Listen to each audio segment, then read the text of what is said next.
What if Uzbekistan is about to follow Ukraine's path, with even higher stakes?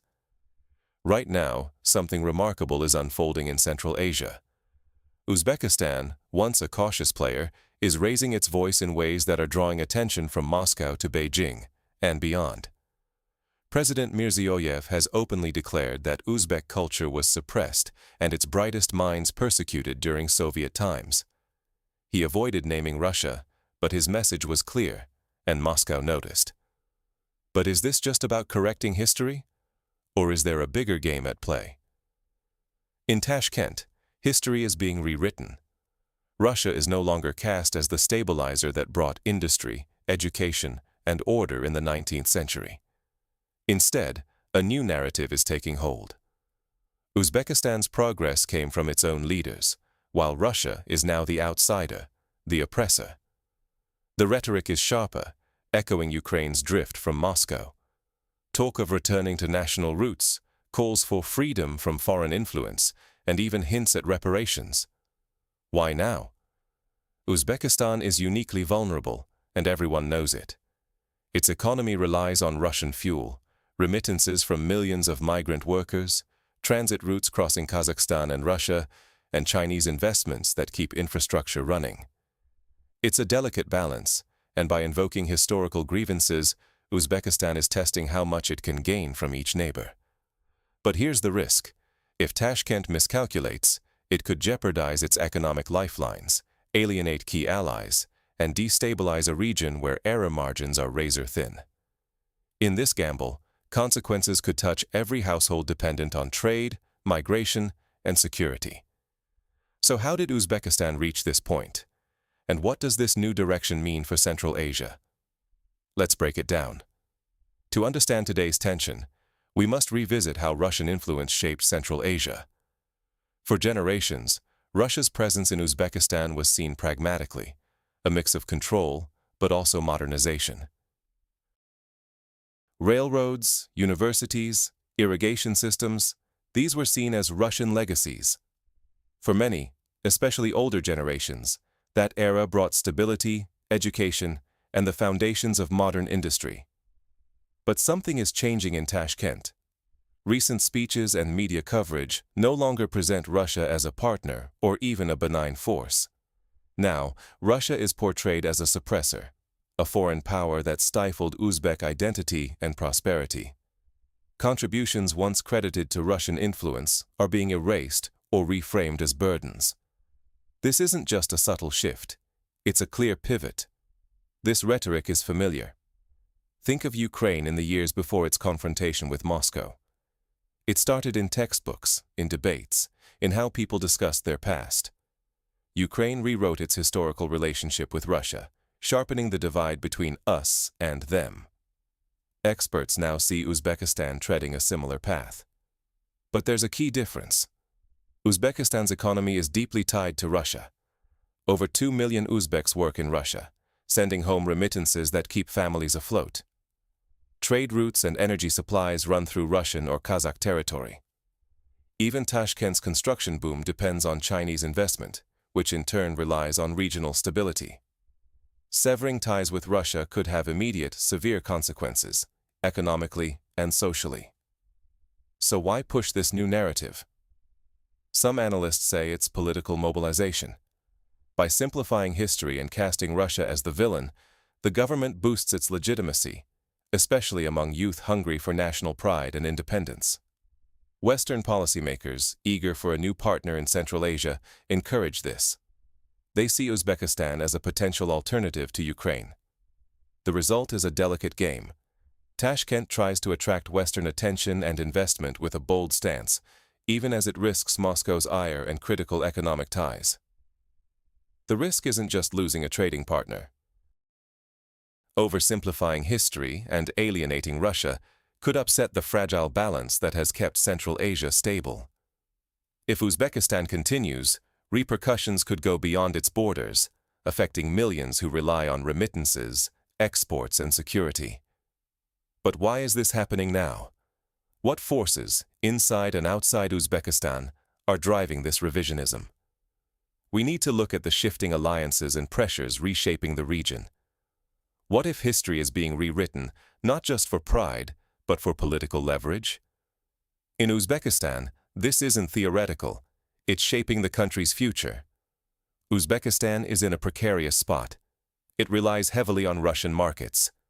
The backbone of its economy, millions of labor migrants, depends on Russian regulations and infrastructure. Its energy security depends on cooperation with northern neighbors. Meanwhile, China has invested heavily, offering another lifeline, while Western nations watch closely, eager for a new partner in Central Asia. So, when Uzbek leaders revise the historical narrative, framing the past in terms of dignity and freedom, they're sending a signal. Tashkent no longer wants to play a supporting role in Moscow's story. Instead, Uzbekistan is crafting its own narrative, one that appeals to Washington and Brussels. Open for business, ready for new alliances, and reconsidering its place in the region's power grid. But the government isn't breaking off pragmatic ties with Russia. Instead, it's shifting the mental markers. Official language remains cautious, but for an audience eager for change, especially the young nationalist generation, these signals are hard to miss. Social media erupts with calls for new textbooks, new heroes, and a new direction. It's time to break with the past and look westward. This is a classic tactic, one Ukraine used as it tried to pivot away from Moscow. It's a delicate dance, bold enough to catch Western interest, subtle enough to avoid outright confrontation with Russia or China. The stakes are huge. The West wants a chain of partner states stretching from Eastern Europe to Central Asia, bound politically and economically. For them, Uzbekistan is a prize, the perfect outpost in the region. But while the West welcomes Uzbek distance from Russia, Moscow sees red flags. Russian officials have made it clear. They're willing to talk, but won't ignore attempts to rewrite history. For Russia, Central Asia isn't just a market or a corridor. It's about border security and influence. So, Russia responds, not with bluster, but calculation. Economic levers, labor migration routes, market access, tariffs, invitations to regional projects come under review. The message: if Uzbekistan wants to play the Kiev game, the price will be steep and the risks high. Internally, this new narrative has immediate effects. Nationalist groups feel empowered. The president's words become ideological ammunition. Online, calls for a new national identity and purging the Russian legacy multiply. This echoes Ukraine. Rhetoric starts soft, then hardens, fueling polarization and making compromise hard. Externally, the ripple effects are just as powerful. Uzbekistan's shift doesn't go unnoticed by neighbors. Kazakhstan, Kyrgyzstan, Turkmenistan, all watching, weighing their own positions as the regional balance trembles. Each knows a change in Tashkent sends waves beyond its borders, affecting trade, migration, and energy security. Here's the danger. When a country manipulates its national memory for short-term advantage, it risks long-term instability, isolation from old partners, and dependence on new ones who may not be reliable. For Uzbekistan, a misstep could endanger its autonomy and reshape the region's fate. But what happens when these maneuvers move from rhetoric to real-world consequences, inside Uzbekistan and across borders? Already, the first tremors are being felt far beyond Tashkent. Nationalist groups in Uzbekistan are gaining momentum.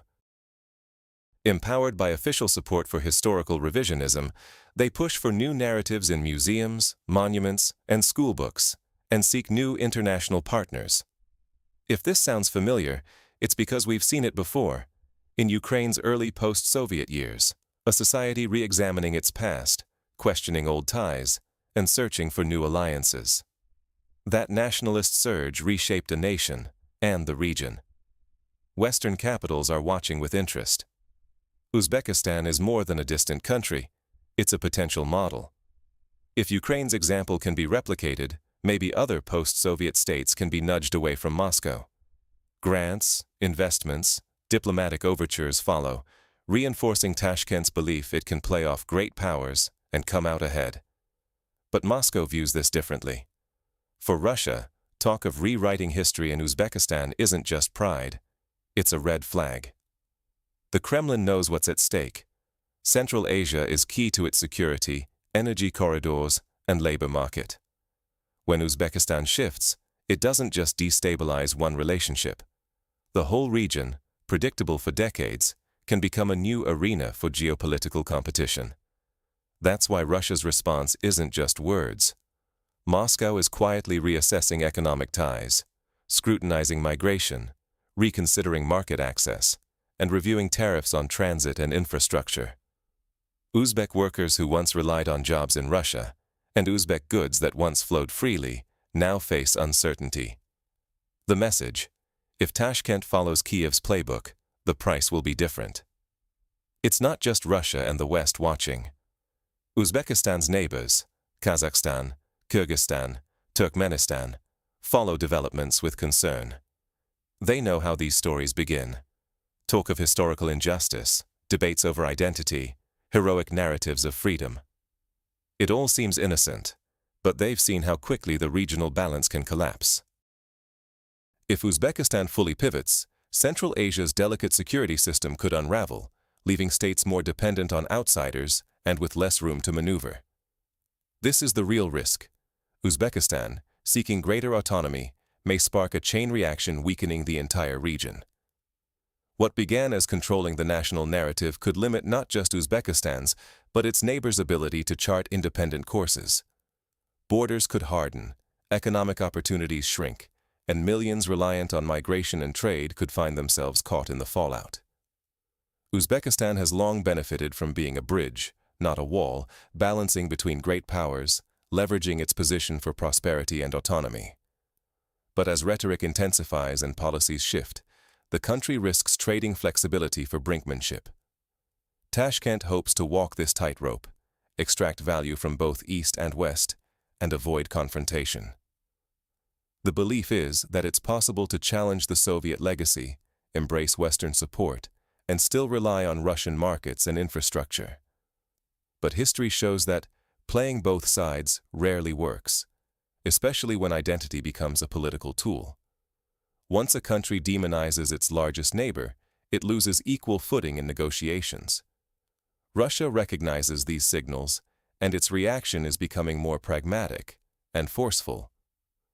So what lessons does this unfolding story offer Uzbekistan and its neighbors? History isn't just about the past, it shapes the future. When a country rewrites its story, it's not just changing textbooks, it's setting the stage for what comes next. Uzbekistan is now in the spotlight, balancing Russian, Chinese, and Western interests, trying to carve its own path. But this balancing act is more dangerous than it seems. It's tempting to believe that reframing history, blaming past alliances, or flirting with Western ideas can win concessions or more freedom. But blaming the past carries a price: jobs, trade, energy, and security. Just look at Ukraine. As Kiev leaned too far into externally shaped narratives, it lost the ability to negotiate equally with its biggest neighbor. Moscow didn't just respond with words, but with tough structural changes, shifting from partnership to distance. The world saw how quickly agency can slip away. Uzbekistan risks repeating that story. Its stability has depended on being a bridge, connecting Russia, China, and the region, keeping options open. Millions of Uzbek families depend on jobs in Russia. The economy relies on Russian markets, routes, and resources. If Tashkent pushes too hard, those ties could vanish. And if Russia steps back, don't expect the West to fill every gap. More likely, China will step in, with its own interests, and less patience for regional autonomy. The lesson is clear. Real independence doesn't come from copying someone else's script or playing powers against each other.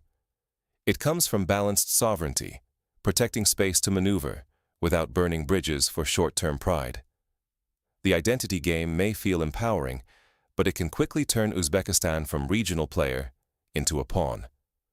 With so much at stake, jobs, security, sovereignty, the fate of millions, Uzbekistan stands at a defining crossroads. The next move demands a clear-eyed, independent decision. the cost of rewriting history may be higher than Uzbekistan imagines. What's happening in Tashkent isn't just political theater or a harmless experiment. It's a defining moment testing the fabric of Central Asian politics. By reframing its past and using bold rhetoric, Uzbekistan is playing a dangerous game where the stakes are its economic future, security, and identity. Moscow has made it clear.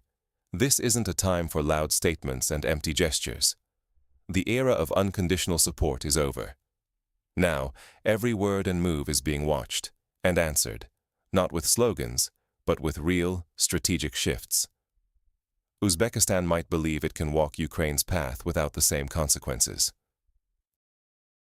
But history shows that bold declarations often trigger irreversible change.